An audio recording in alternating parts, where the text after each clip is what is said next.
AI coding assistants are changing how developers write code. GitHub Copilot, Cursor, Claude Code, and others promise to make you faster and more productive. But which one should you use? Are they worth the subscription cost? And how do you actually get the most out of them?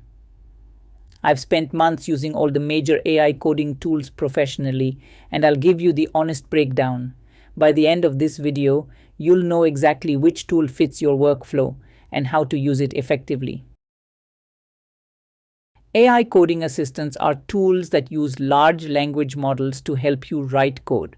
They can autocomplete lines and functions, explain code you're reading, generate entire features from descriptions, find and fix bugs, and refactor existing code. They're not replacing developers, they're amplifying what developers can do. Think of them like an incredibly knowledgeable pair programmer who's always available but occasionally makes mistakes. The technology behind them is the same LLMs we discussed earlier, but specialized for code through training on billions of lines of public code from GitHub and other sources. They understand syntax patterns, idioms, and best practices across dozens of programming languages. The key insight is that writing code is mostly pattern matching and applying known solutions to new contexts. That's exactly what LLMs are good at.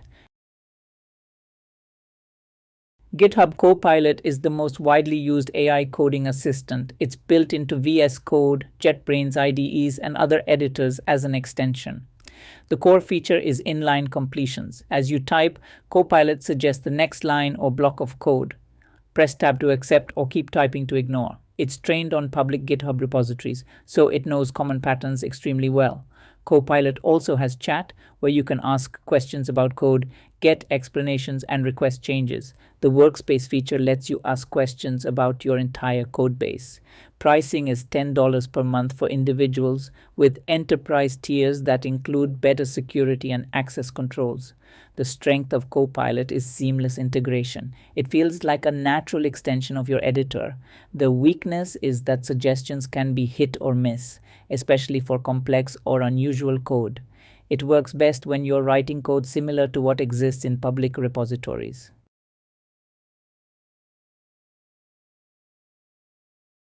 Cursor is an AI native code editor built from the ground up with AI in mind. It's a fork of VS Code, so it feels familiar but with AI features deeply integrated.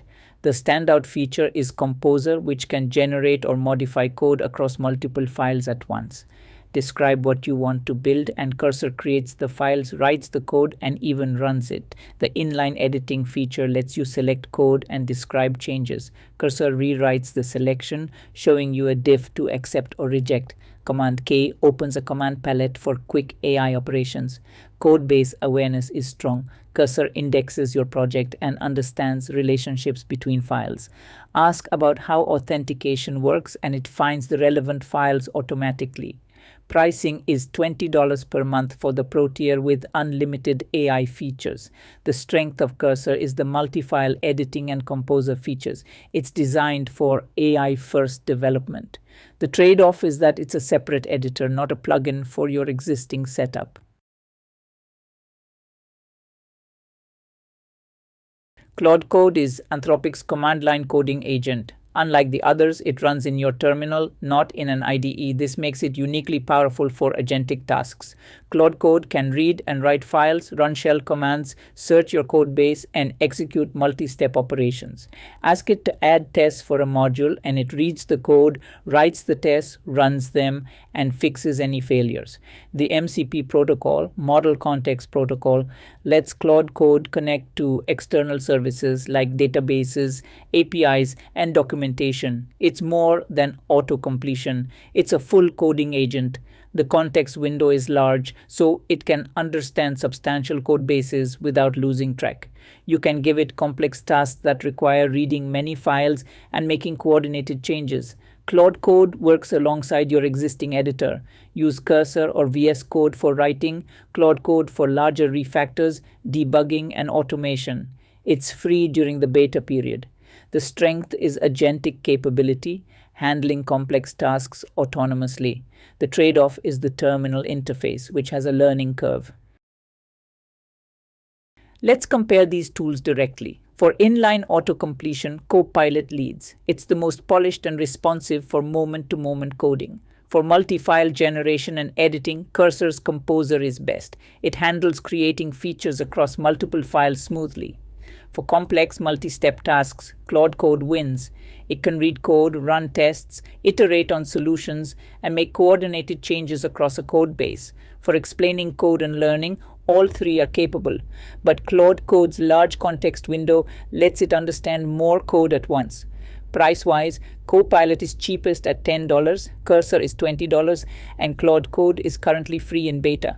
Many developers use multiple tools: Copilot for daily auto-completion, Cursor for feature development, and Claude Code for refactoring and debugging. They're not mutually exclusive. Consider what types of tasks you do most and where you want AI assistance. There's no single best tool, just the best tool for your specific workflow. Here's how to get the most from AI coding assistants. First, write clear comments before code. Describe what you want and the AI will generate it. A comment like parse CSV file and return list of dictionaries gives the AI clear direction. Second, break big tasks into smaller steps. Don't ask for an entire feature at once. Build incrementally and verify each piece works. Third, review everything the AI generates. It makes mistakes. It might use deprecated APIs, miss edge cases, or introduce security vulnerabilities. You're responsible for the final code. Fourth, learn the keyboard shortcuts. Efficiency comes from fast interactions. Accept, reject, request alternatives. These should be muscle memory. Fifth, provide context. Tell the AI about your project's conventions, frameworks, and constraints. The more it knows, the better its suggestions. Sixth, use the right tool for the task. Quick completions, Copilot, multi-file features, Cursor, complex refactors, Claude Code. Don't fight the tools, work with their strengths. AI coding assistants have real limitations. They can confidently generate wrong code. The code looks correct, passes linting, but has subtle bugs.